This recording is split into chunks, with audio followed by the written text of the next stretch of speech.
The great poet and writer, Mary Oliver, once wrote that to live in this world, you must be able to do three things. To love what is mortal, to hold it against your bones, knowing that your own life depends on it. And then when the time comes to let it go, to let it go.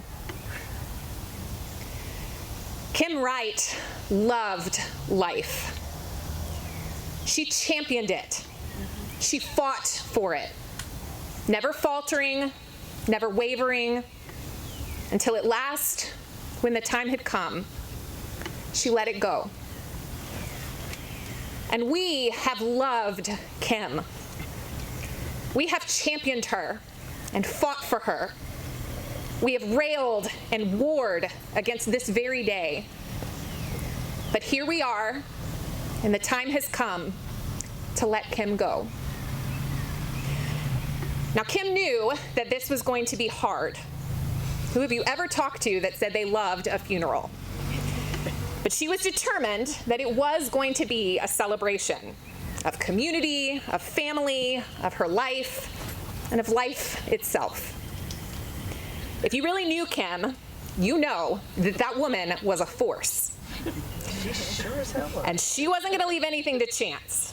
So she planned every detail, from the order of service to the inscription on her tombstone to choosing this location. But you also know that if Kim had had her way, she was going to make this thing a Met Gala. Half a dozen political speakers, soloists, violinists. Hell, the original concept included an open floor. And I think we can all agree that our designer gowns would have ruined in this heat.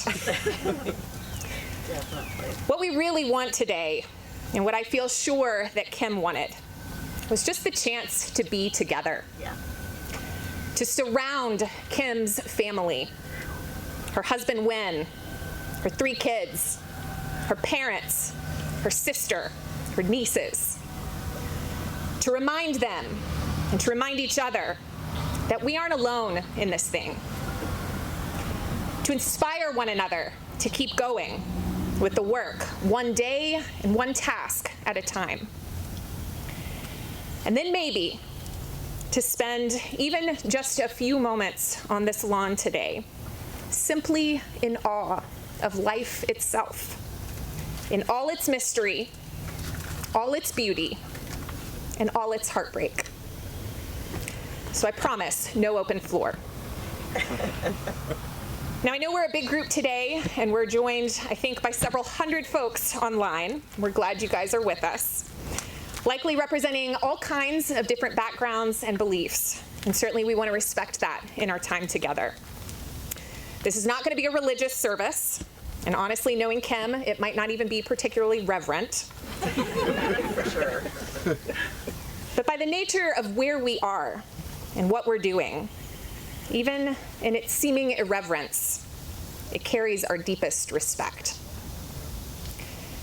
So I'm going to invite us to take just a moment as we're getting started to connect with your inner stillness, with God, with a sense of community that we're already building together here today, and to see if you can set your own intention for our time today. Hello, I'm Derek Kannemeyer, and my friendship with Kim dates from our work together for the Poetry Society of Virginia and revolved around our shared love of poetry. Back in May of 2021, and then once again this April, to make sure I hadn't forgotten, as if, she emailed me 2 poems she wished to have read at her memorial service in lieu of biblical verses. I'll read one now, and the other is a kind of closing prayer.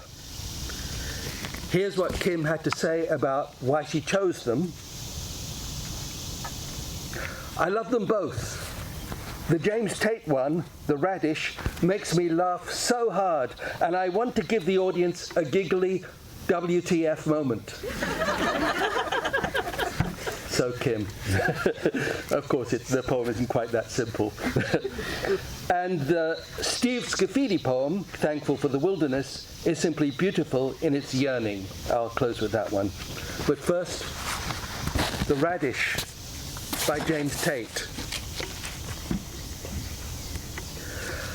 I was holding this really exemplary radish in my hand. I was admiring its shape and size and color. I was imagining its zesty, biting taste.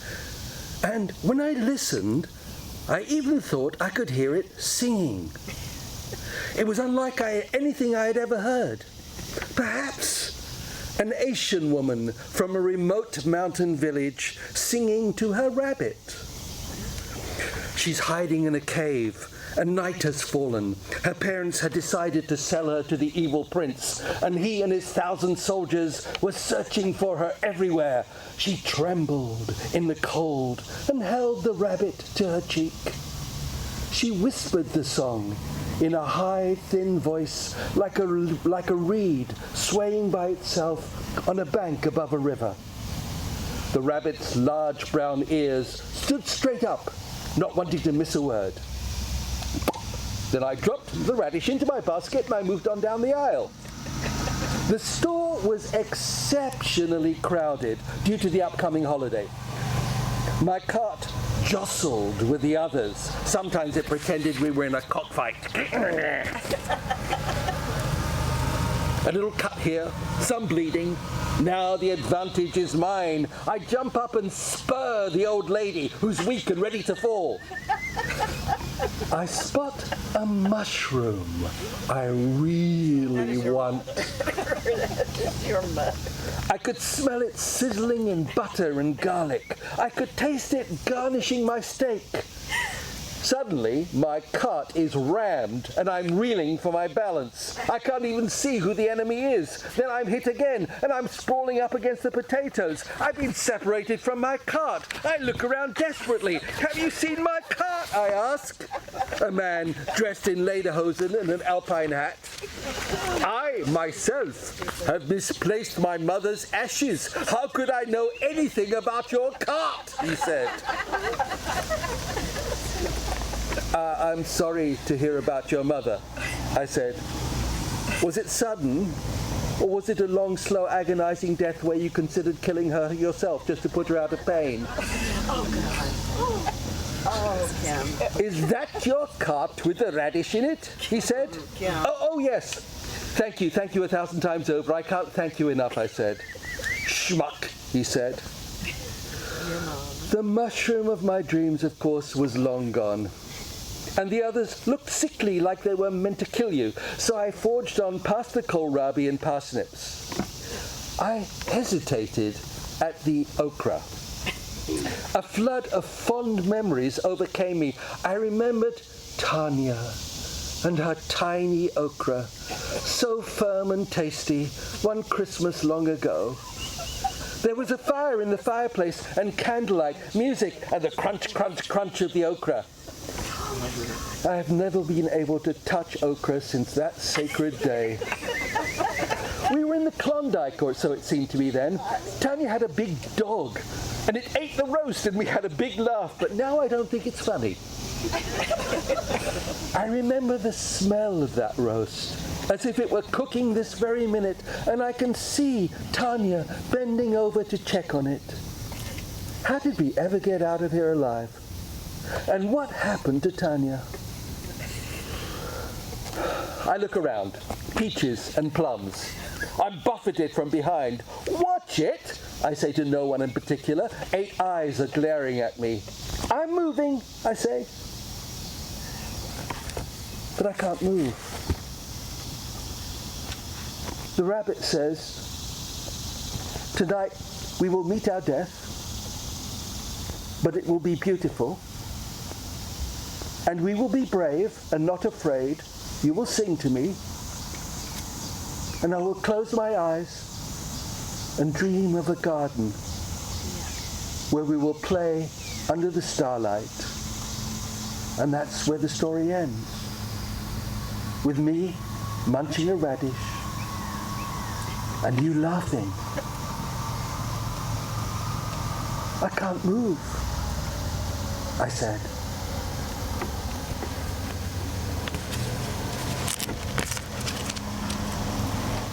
On Wednesday, November 9th of 2016, a spark was lit in Kim. Yes. As it was in so many of us. Now, Kim had always been passionate, driven, capable.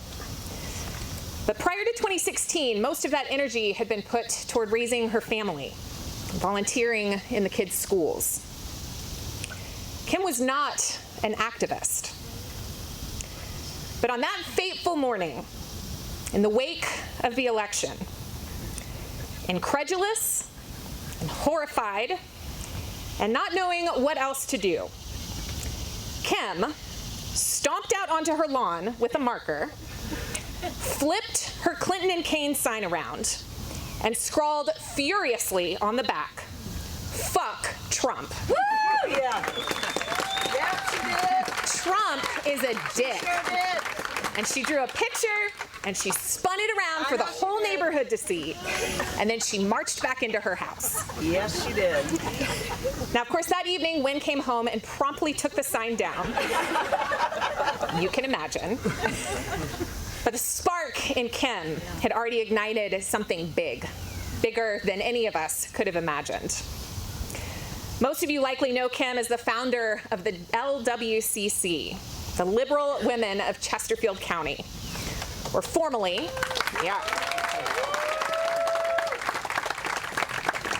formerly the Liberal Women for Clinton and Cocktails, as that initial yard sign energy originally manifested. And you know that it is a grassroots organization largely responsible for turning Chesterfield County blue for the first time since 1968. Yes.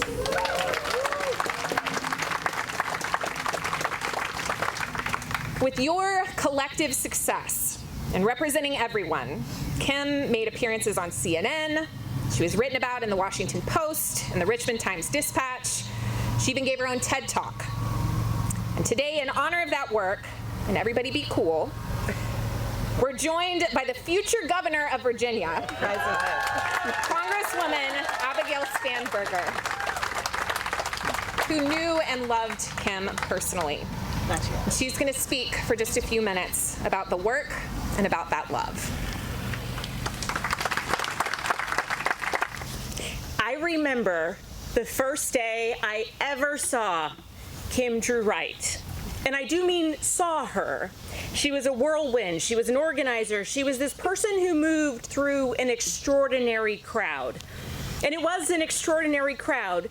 Some of you might have been there. It was a few months after the 2016 election.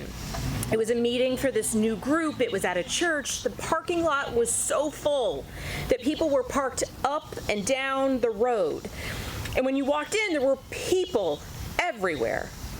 And there were snack tables all along the walls. It seemed people had brought food, and they had brought their nervous energy, and everyone was buzzing about in a bit of a frenzy fueled by Costco roll-up 7-layer dips and an assortment of homemade cookies, breads, and desserts.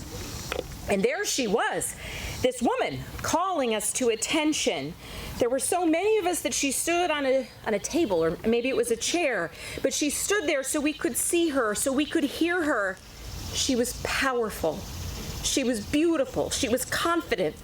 And importantly, she was everything we needed her to be in that moment, just as she would be more than we ever needed in the months and years to come.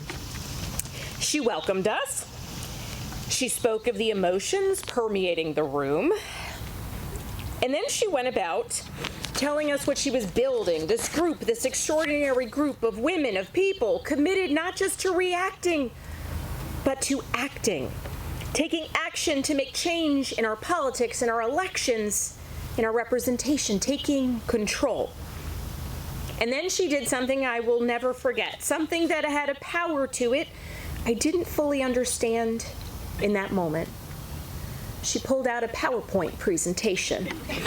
And she presented a PowerPoint of logos. She presented us with the proposed logos and branding for the liberal women of Chesterfield County. And thankfully, she and others later consented to adding that nice little "and beyond" to account for all of us from Henrico and Richmond and Powhatan and everywhere else that wanted to be part of the movement she was creating. The LWCC logo, she explained, would be our unifying symbol. It would be the car sticker in the parking lot that makes someone feel welcome. It would be the tote bag that started a conversation between strangers at the grocery store. It would be the t-shirt that became our armor, fortifying us, uniting us, bonding us, and messaging to everyone that we were taking action. And she would be our leader. She would unite us in a belief that we could make change. She would laugh at the reality of the challenges before us, winning back the House of Delegates, flipping the 7th District, creating community, building friendships, and giving purpose to so many people. We believed in her, and she made us believe in us. Kim made me believe that with an army of women clad in their LWCC armor, that I could do anything, that we could do anything. And I'm standing here today as a member of Congress and a candidate for governor because of Kim.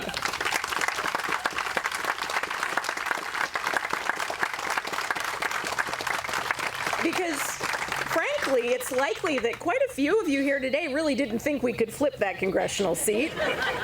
You didn't think we could do it. But with a leader like Kim, she made us believe.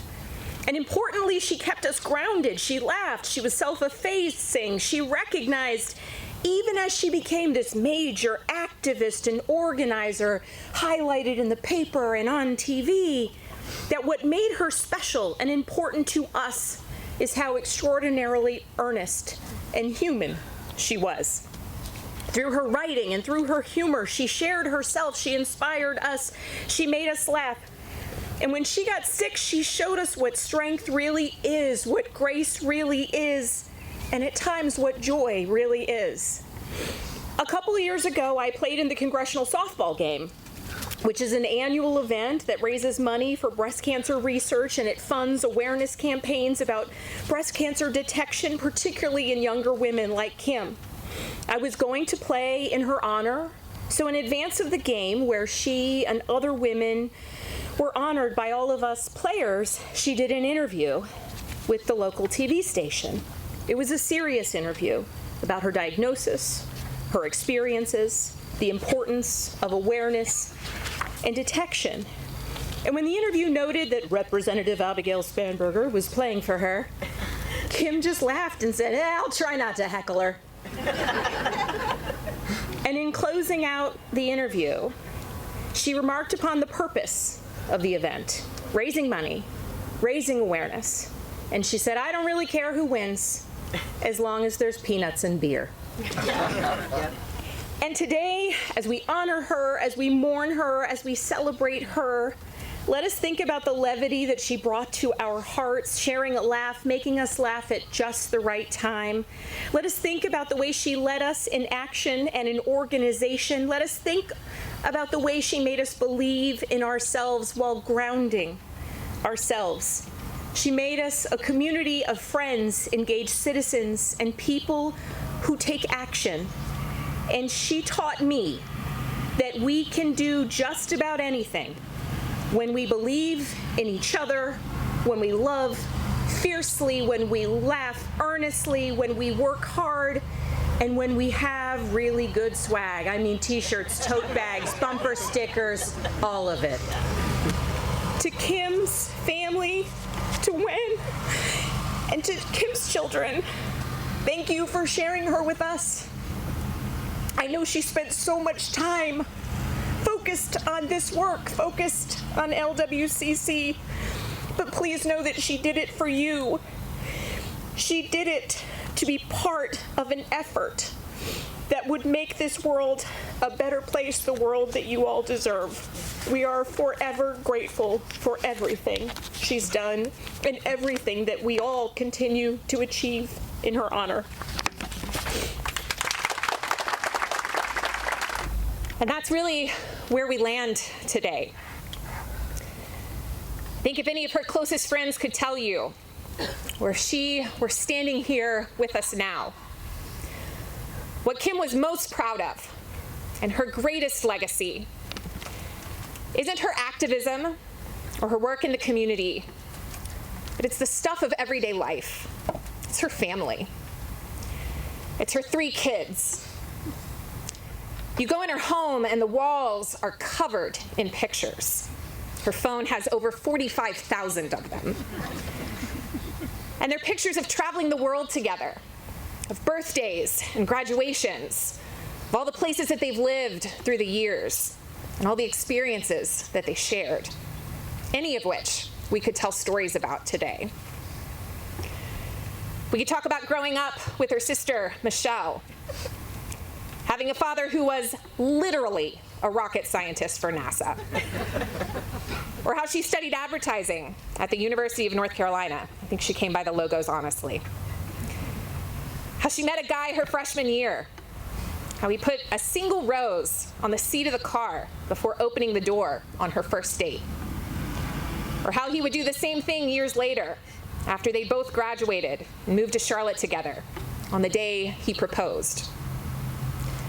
How she and Wynn moved all around the country together with his work, to Cleveland, Detroit, Sioux City, St. Louis. All the friends that they made and the houses that they lived in, and what it was like to lose their very first son together. And don't worry, it was their dog Bailey. And how Bailey was honored here even today. We could talk about becoming parents together, welcoming Ian and Kaylin and Elliot, giving up her paid work in advertising for so much unpaid work through the years, but how she wouldn't have had it any other way. Her love for writing, for poetry. You should check out her website sometime if you haven't. And how books line the walls of her home. Her love for tulips, paddle boards. How she surrounded herself with animals. The family currently enjoys the company of at least 3 dogs, a bird, and a pig. And folks, this is a house pig. We could talk about being the room mom with her best friend Linda every school year, and the fierce, undying friendship that they formed. Her bunco group, which Wynn fondly refers to as the Drunko group. Apparently there were nights, he recalls, never seeing a single set of dice. Or how Kim loved watching Elliot play lacrosse, or Kaylin excel in her animation program, or Ian finishing his degree. Meeting Nancy Pelosi, summers at the beach, or just all the regular Wednesdays, teasing Wynn, texting friends, loving her kids. Kim was a fighter, and a fierce one, but it's because she had so much to love and to lose. She fought for women's rights because she loved women, and she loved being one. She fought for PANS awareness because she loved her kids, and all kids. And the thought of losing one of her own was her and any mother's greatest nightmare. And she fought her breast cancer these past 7 years because she loved life. She loved laughing and crying and fighting and writing and dreaming and existing. And there is nothing that she wouldn't do to hold on to that, especially for her kids. She would have done anything for you guys, and I know you know that. But I think all of us know on some level that that's the price we pay for so much beauty, so much love. It's this ache that we feel, this grief of losing what we love, what we've clung to, sometimes against our very bones. You can't live in this life, Oliver says, without learning how to let go. And it's a painful lesson, a long lesson, and one we have to continue to repeat over and over as we practice for that final letting go, for death itself. Perhaps the beauty of life is precisely in its transience, in the fact that it does not last forever, that it is hard and heartbreaking, and we need each other to finish the work, to make it at all, and we keep showing up.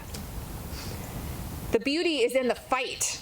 It's in the courage in spite of the circumstances. It's in knowing that we might lose, knowing that it might end, and doing it anyway, because it matters, and because there are others worth fighting for.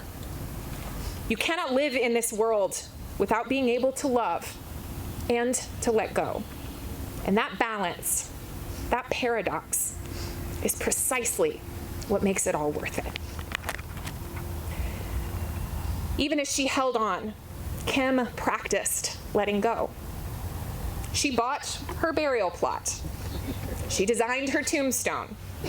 She planned her ceremony. She finished her business and prepared for her death, and it was heart-wrenchingly beautiful. She knew that the work would continue past her, that her kids would survive without her, as hard as it's going to be, that we would gather here today and admire her for all of it, and that in future years, her children and her children's children would gather in this field and have picnics and play football, and that life would go on, even as hers was ending. We could spend this whole day telling Kim's stories. We could throw a dozen Met Galas, and still we would not do her justice. Because we cannot do life justice, what it means, and how we cherish it. All we can do is love it, even knowing that we'll lose it, and fight for it anyway.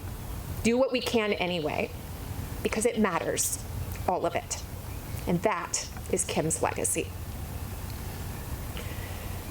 We hope that most of you had some kind of opportunity to find closure with Kim, to say goodbye to her, and to thank her for what she offered you.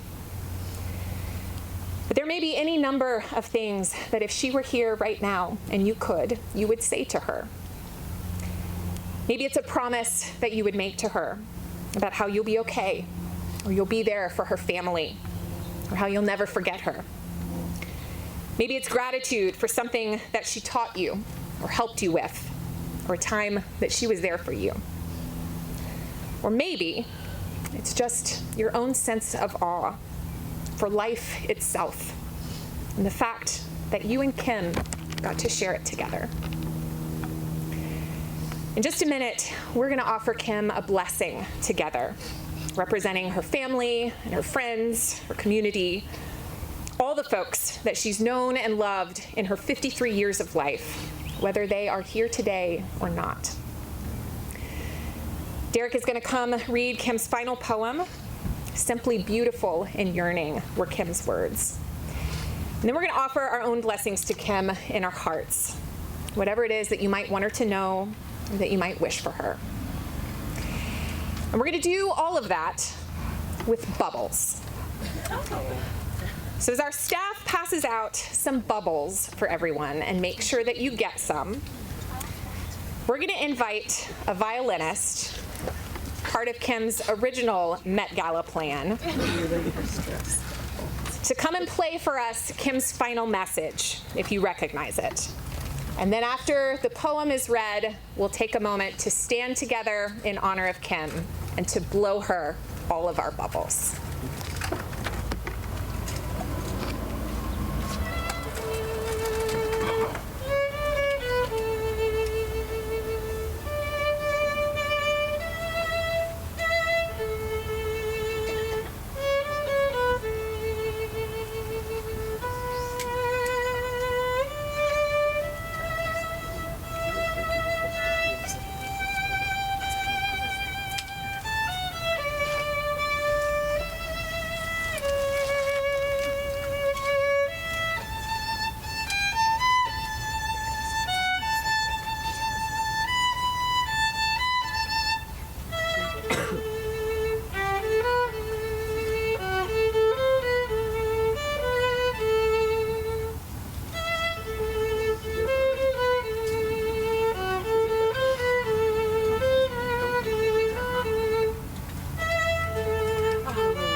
Thank You Wishes for the Wilderness by Steve Scafidi.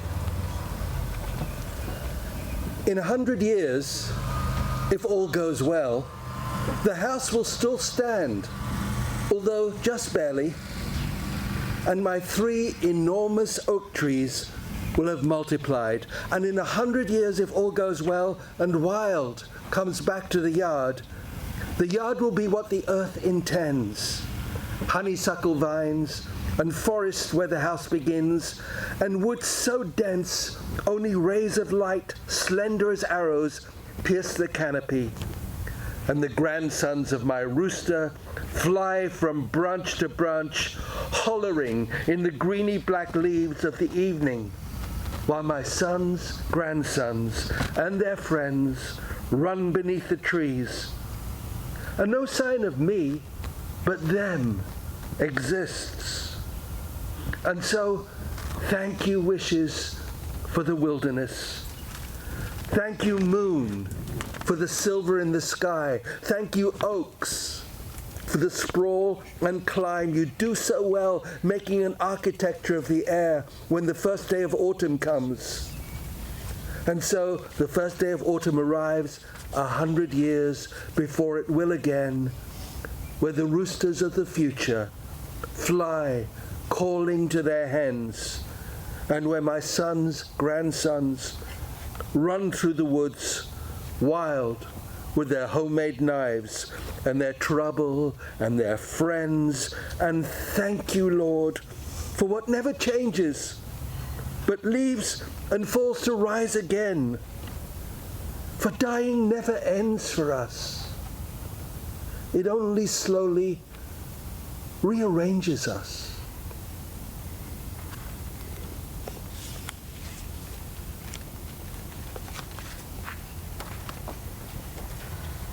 May it be so. To Kim, all our kisses, all our blesses, all our wishes.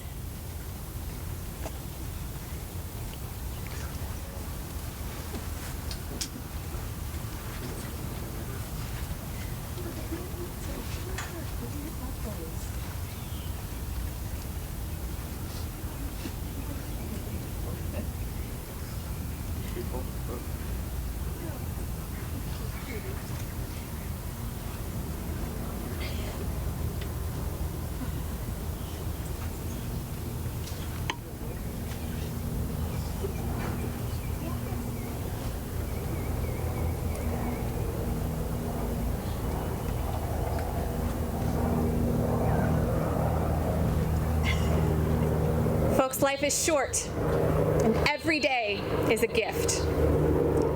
Every day is an opportunity to love the people around us, to help one another, to fight, and to live life as fully as we can. And I promise you, that's the best way that you can honor Kim. Keep showing up for her family. They're going to need you as much in the months ahead as they have needed you today. And on their behalf, truly, thank you so much for being here today and being part of this tribute to Kim. It wasn't the Met Gala, but I think we did good, and I think she'd be proud. So share some hugs, go on up the hill and visit Kim, and then when you leave this place today, may you leave here in peace. Thanks for being here.